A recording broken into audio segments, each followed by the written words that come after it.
Hi, my name is Olivia, and today I've got an interview for you. Today I'm interviewing Kathryns Solie, better known as Persephone's Path, both on Instagram and across her platforms. She's known specifically for working as a poisonous plant educator. She's got courses, information on Patreon, and a ton of lives and different chats information on her Instagram. You are more than welcome to just put us on in the background and listen to us as a podcast style, because there won't really be any B-roll or anything during these interviews. So let's just get straight to it. Hi, I'm Kathryns Solie. I use she, her pronouns. And you want me to say a little bit about myself? Yeah. Yeah, I guess um if I'm at a party or I'm meeting someone in kind of a normal circumstance, I usually just tell people I'm an herbalist, but it's not quite the whole story. I work with plants. I specialize in poisonous plants and with a heavy influence in what one might call plant spirit communication.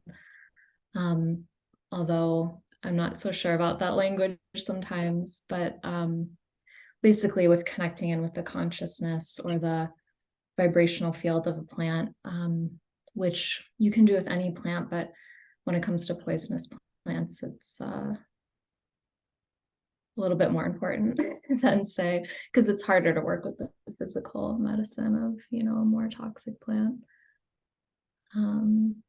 Yeah. So what does plant medicine consist of, specifically spiritually, if we're talking mainly spiritual practice? Like plant spirit medicine. Yeah. Um, well, usually the definition of plant spirit medicine is when you're connecting in with the spirit of a plant, or you might say the vibrational field or the consciousness of the plant, and you're receiving medicine from the plant via this pathway, as opposed to just taking in a tincture or a tea or an essence. And all those things contain the vibrational essence of the plant as well. But there is this whole other branch of plant medicine that can be accessed whether or not you have access to a physical plant or physical plant medicine. It's something that I believe humans have been doing forever. I think it's only been over the last couple of generations that we've lost that ability. I always think about, there's like a meme that I've seen shared at different times that says something like, shout out to all the people that died figuring out what plants are edible. And I just think that's like so absurd, because when you look at systems like, traditional Chinese medicine or Ayurveda, and my guess is that every culture had some advanced, system of medicine like this at some point, before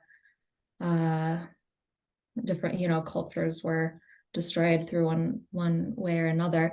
When you look at these systems, they're so advanced. They're using, they have these recipes that have 30 different plants in it, and it's like, okay, this is to treat fatty liver, this is to treat, a slow heartbeat, or whatever it is.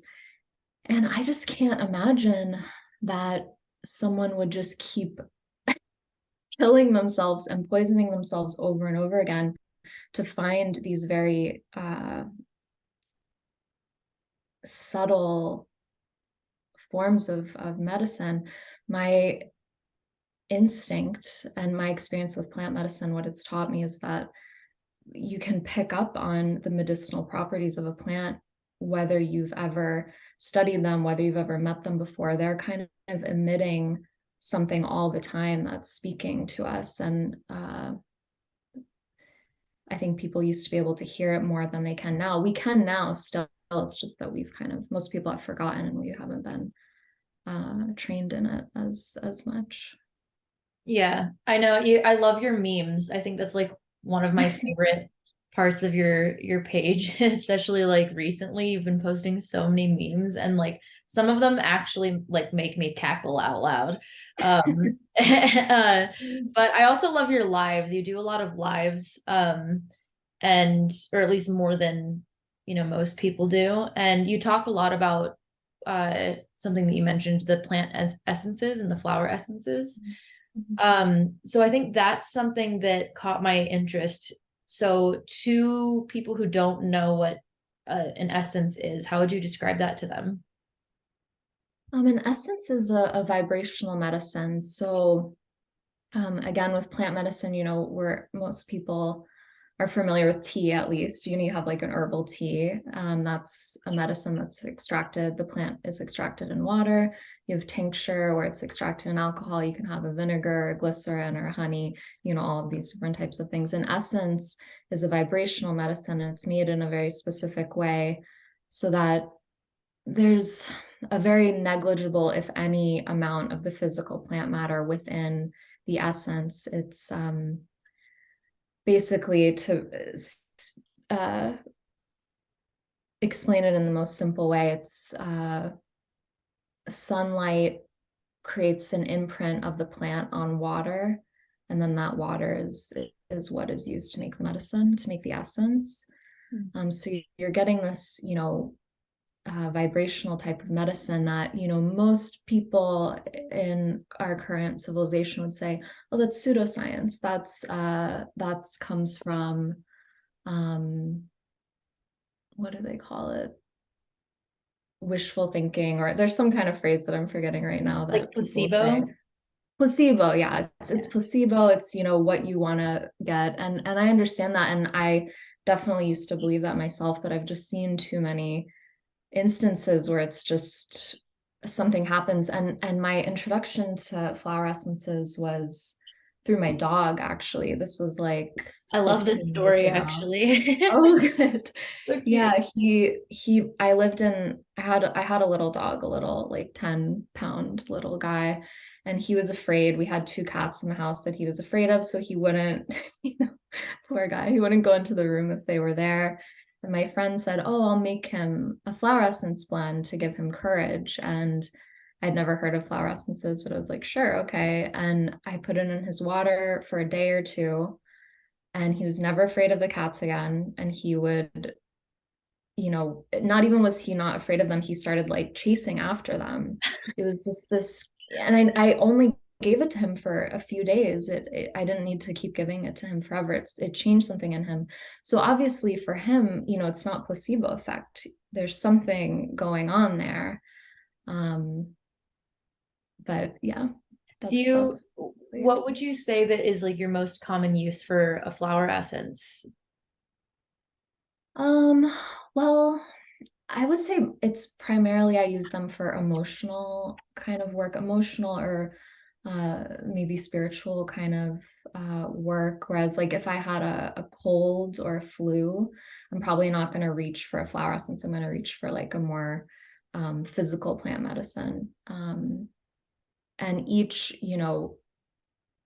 flower essences are interesting as well because there's this kind of general consensus. Like, for example, if you think of the flower of rose, if you think of rose, anyone listening can just imagine what kind of things come into your mind, what kind of feelings, sensations, like what does one associate with rose? Like, what do you associate with rose? Intimacy and love and romance. Yeah. Yeah. So this is like that's probably most people have some form of that, or maybe boundaries because there's those thorns.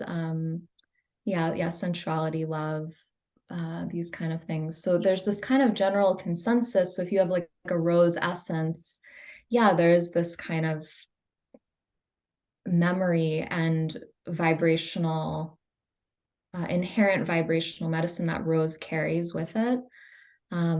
But there's a variation in how the maker is relating to the essence, what is going on that day, like astrologically. I'm of the school, and I don't know that this is necessarily the norm yet, but just that an essence is not just rose. It's like everything that goes into it. You know, the water that you use affects it, the alcohol that you use affects it, that mood that you're in that day, the weather that day. Are you making it on the side of a city sidewalk, or are you making it in like Sound of Music fields? You know, all of this will affect the way, you know, how the medicine turns out and how it affects the person taking it. It sounds like kind of like a snapshot of that, like all of the energies in of one. Wow, all of the energies at once, being kind of like snapshotted and put into this vial of water almost. Yeah. Is that how that's kind of made? Is like you're doing that energy work and kind of just like filtering everything into this water that you've charged? Or is there like a ritual? How I make it. Yeah. I try Okay. to do it with intention as much as possible. That's fascinating. I've actually never worked with an essence before. I've heard plenty of it, but I've never worked with one specifically. Because I mean, you have workshops, courses that I really want to take. I was gonna take it. I think you started the first course for the poison plants this December or this month. Yeah, I have one running right now. Okay. Yeah, I really wanted to take it, but I just got a mortgage, so I was like, Oh can't yeah. really. Yeah, I was like, not yet, but I've got my eye on it. I'm really excited to take it. How do you? Okay, well, both of these kind of go in. How do you go about communicating with a plant? Like how, if you were to describe it to a beginner, what would be the first thing that they even do? Like, how do they choose that plant? What's kind of like those steps there? I like that question too, of how do they choose that plant? Because that's kind of, I think it's often overlooked, but I think is important. And for that portion of it, I would say, do you feel like intuitively drawn to this plant? What's interesting sometimes is that we might look at like if you went into a greenhouse or something and you're surrounded by all these different plants, you might be, with your mind, might be drawn to some like beautiful, decadent looking, like multi-petaled flower that's an interesting color. And you might be like, oh, this is the one I want to connect to. But that may just be your mind being like, oh, this is the prettiest flower in the greenhouse. But if you feel in, you know, to a little bit more subtle energies, maybe it's like this little humble catnip plant over here that, you know, wants to be connected with, or that rather you want to be connecting in with. So I think if you feel like an intuitive pull towards a plant, that is a great invitation, a great sign, like, yeah, go connect in with this plant. And, you know, the practice itself, even kind of taking that same question a little bit further, I like to guide people to kind of ask for consent, so to speak, before connecting in with the plant. And this, I think, so you might feel that intuitive pull, but then you're kind of like double checking, like, is this the plant I want to be connecting in with? And I do this for multiple reasons. One is it helps to kind of establish within our minds that these plants are conscious beings having their own experience. They're like physical living beings. You know, they may not have the same mind that you and I have, but they have their own experience. And so just go up to them and start like rubbing on them or like pulling leaves off or, you know, whatever is kind of like, whoa, it'd be like if someone on the street just started like rubbing on you and you're like, whoa, okay. So it helps to kind of help us remember, oh yeah, this is a conscious being having its own experience. And then also, you know, what if you're on a hike somewhere and you see this like beautiful vine creeping up a tree and it has these beautiful shiny leaves, and you go and you just decide to like connect in with it, you're touching it, and then a few moments later you're covered in a rash. Oh, And no. it's like, oh, that was poison ivy. I found that plants will often be like, no, don't touch me. You know, if they have, they're putting out something that's like, you know, don't come near me. If there's something uh like an irritant within them. Mm-hmm. So it's like for your protection as well. But then, you know, to summarize the practice like as simply as I can, you know, you're basically, I keep looking at all the plants on my desk as I'm talking. If you see me Yeah, like you're looking getting around, advice. Yeah, you have your counsel thinking with you. about, yeah. I basically just like to kind of like rub my hands and just gently kind of touch the plant. And I sort of imagine my energy field and the energy field of the plant creating this sort of current together. I imagine that the plant, I almost imagine like my consciousness being projected into the consciousness of the plant. So like I imagine, you know, what is the plant experiencing from their perspective? And I feel like this kind of helps create this connection. And then, you know, I basically just wait and see what arises. And for this kind of practice, people, there's no really right or wrong way to do it. But people will experience different things. For the majority of people, they're going to experience images, you know, kind of like dream-like images or like daydream-like images. Some people will have body sensations, like they might feel like tingling or warmth or cold or nervousness or excitement or something in their body. Some people may hear words, some people may hear colors, and so on. And then I kind of interpret that as necessary. So if there's images coming up, you know, I'll look at it through the lens of symbology and try to understand like what's being transmitted here. And the things that one picks up on through the kind of communication with the plant. I think that there's different types of plant communication that happens. One is where it's more kind of reflective or divinatory, where the plant is reflecting something back to us about our own selves, like just like you might do in a tarot reading or something, where we're kind of getting to see ourselves in a different way. And then another layer is where you're just like purely picking up on the objective vibrational field of the plant. And I say objective because it's, if you compare notes with people, there's this kind of strange consistency of things that occur for people. Oh, interesting. Yeah. I find that the consistency with spirits in general, instead of like not just plant spirits, is one of the things that kind of has honed in on my perspective and I guess belief when it comes to like spirits and um like that consciousness.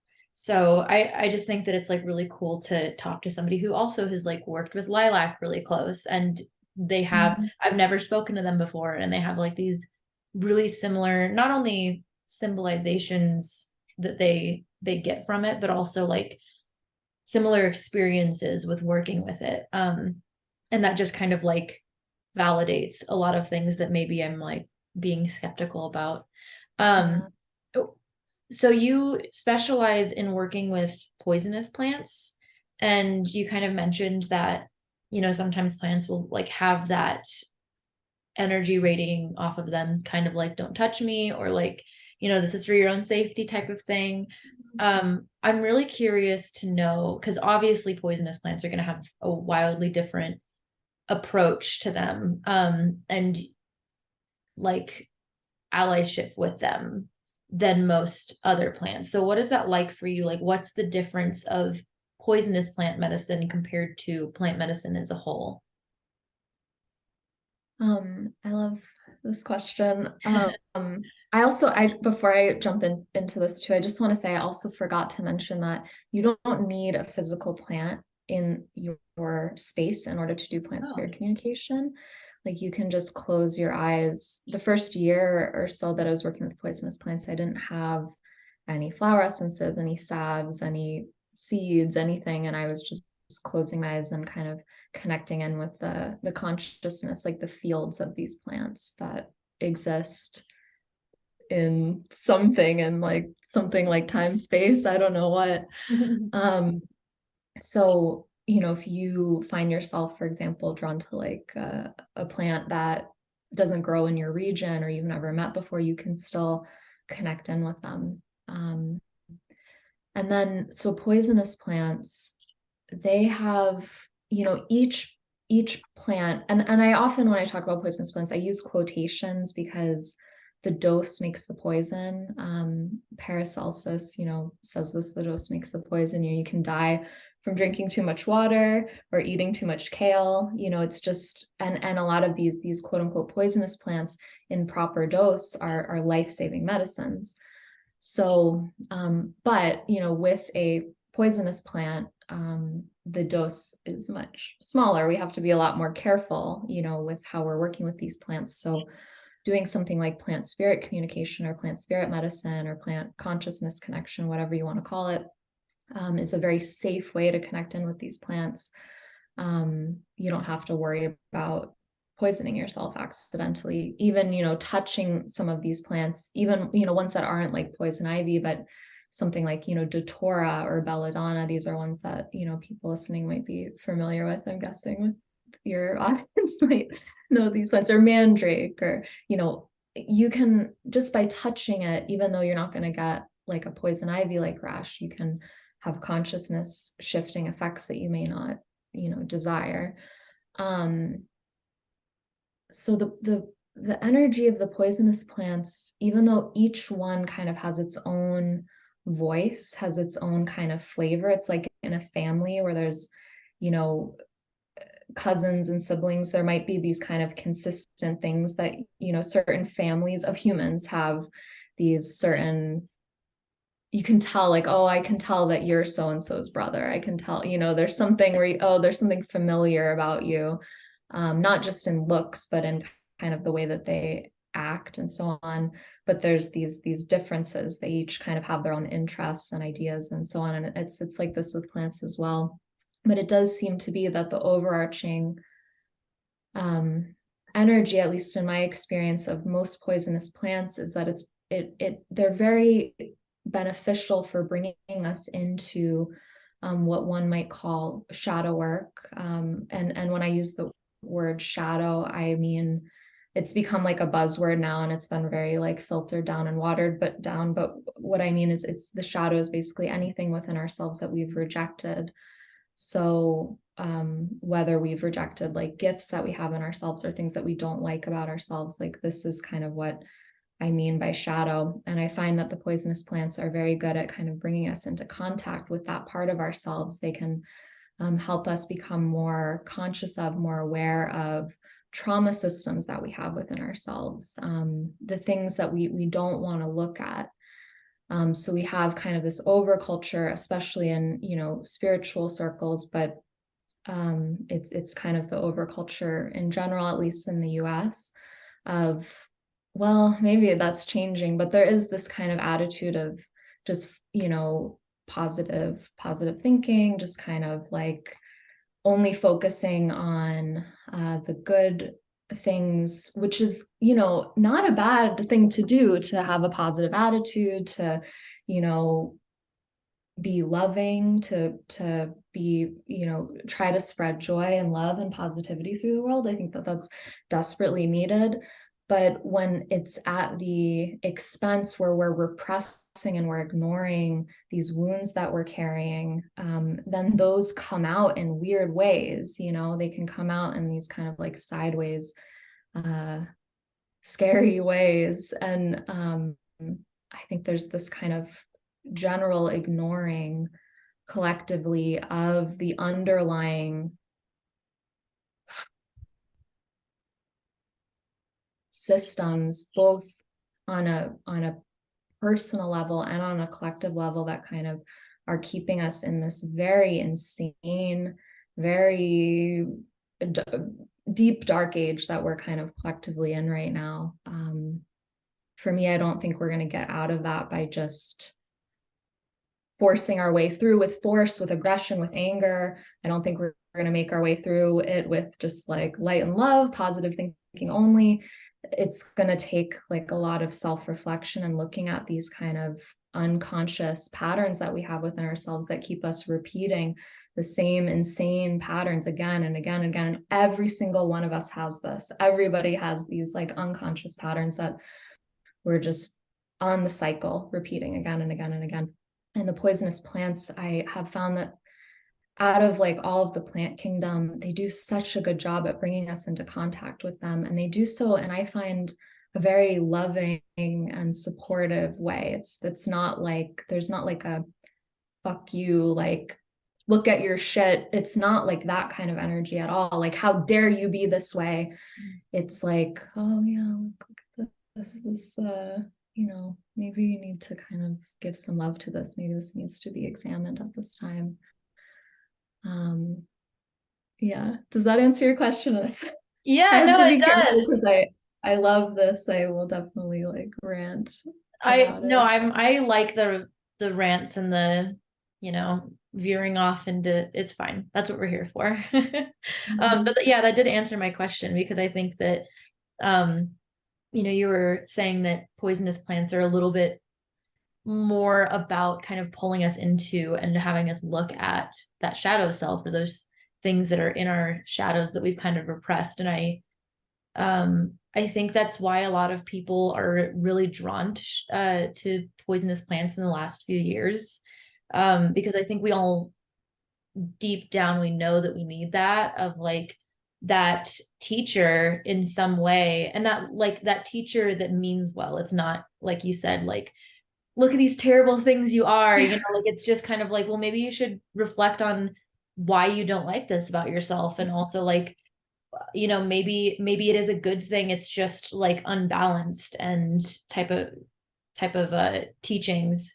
Um, so I mean, I think that that's kind of cool that like poisonous plant medicine is kind of coming from uh making like a renaissance in a way, I guess. Yeah, And yeah. super cool. What, just like out of curiosity, what well, first, a complete beginner, if they're kind of thinking, okay, I want to start like my path with working with plant medicine, especially like spiritual plant medicine, are there any like steps that you would suggest? Kind of like keep a journal, or like you said already, maybe reach out to a plant that you're intuitively feeling. Is it more important to go with local plants first, or would you say like just pick a plant that like you've always been connected to? Like, what kind of steps would you suggest a complete beginner to go for? Hmm. Um, I mean, there's so many, I think it would look different for different people. Local is definitely easy because you have it. You can just step outside your door. It's right there. Even if you're in a city, there's trees, there's parks. So you have house plants, they're maybe not technically local, but they are local. I have these house plant, they're not indigenous. I live in Iowa. They're not indigenous here, but they are locals of this, like they're here. So, starting with what you have around you is not a bad idea. But say, for example, you're very drawn to angel's trumpet, or brugmansia as it's called, and it doesn't grow near you, and you don't have like a greenhouse nearby that has it or anything.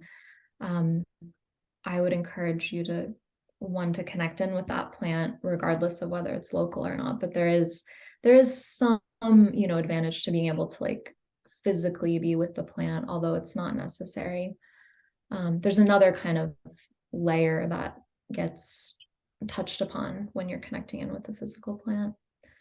Um, Keeping a journal, if that is something that one likes to do, I would sure encourage that, kind of as you're having these meetings with plants, taking notes of, okay, this is what I experienced when I connected in with Rose today. These are the images that I saw. These are the words that I heard, whatever. I think probably the first step, though, maybe even beyond all of this, is taking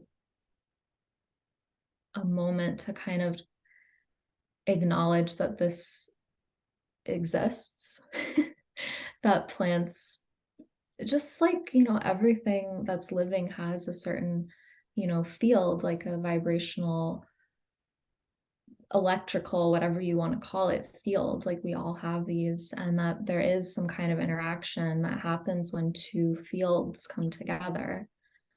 And that it is possible for someone to pick up on, like, here's the plant, here's you, there's something happening when we come together. And it is possible for someone to interpret, this kind of energy here.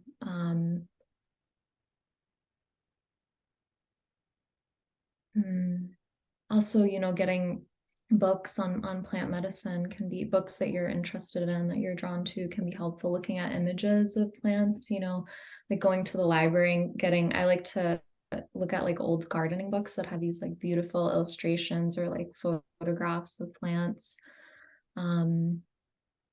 And if you find yourself really, interested, if it,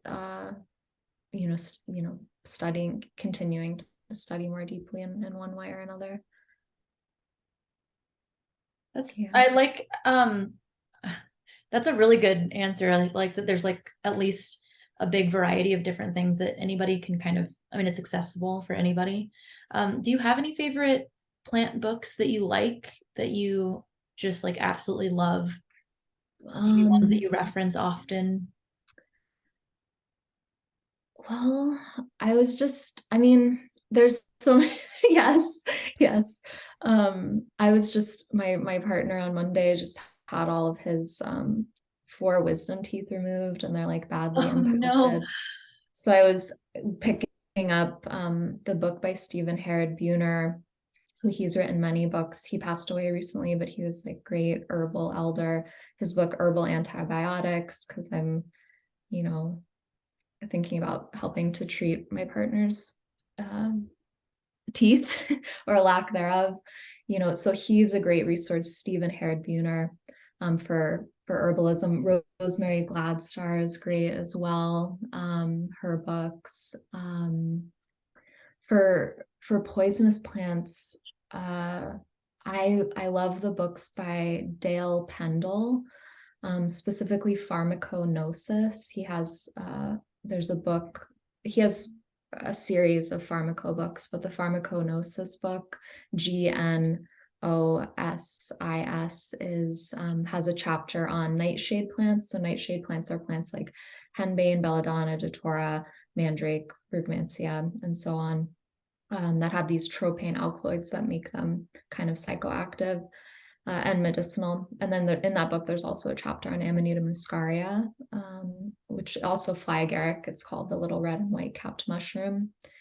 Speaking of that mushroom, there's a book that came out about 2 years ago about, I think it's by Kevin Feeney, and it's like a compendium of Amanita muscaria, or compendium of fly agaric, something like that. And it's the most detailed book on that mushroom that I've ever found. And then I also like the Encyclopedia of Psychoactive Plants by Christian Rashed.